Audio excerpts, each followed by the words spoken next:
কোনো এক গ্রামে এক টুনি পাখি বাস করত। টুনি পাখি ছিল অনেক গরিব, তাই টুনি পাখি কোনো একদিন এক পথ ধরে হেঁটে যাচ্ছিল।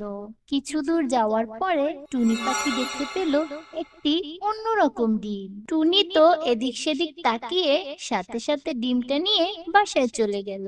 বাসায় গিয়ে ডিমটাকে তার বাচ্চাদের সামনে রাখলো।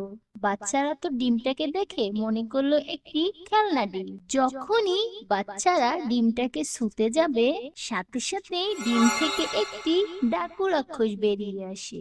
ডাকু রাক্ষস সাথে সাথে টুনিকে জিজ্ঞাসা করে, এই রে টুনি, বল বল, তোর কি প্রয়োজন? আমি তোকে সবকিছু দান করতে চাই। বল না, তোর কি প্রয়োজন? না গো ডাকু রাক্ষস, আমার কিছুই দরকার নেই। তুমি শুধু আমাকে একটি থাকার জন্য ঘর গিফট করো।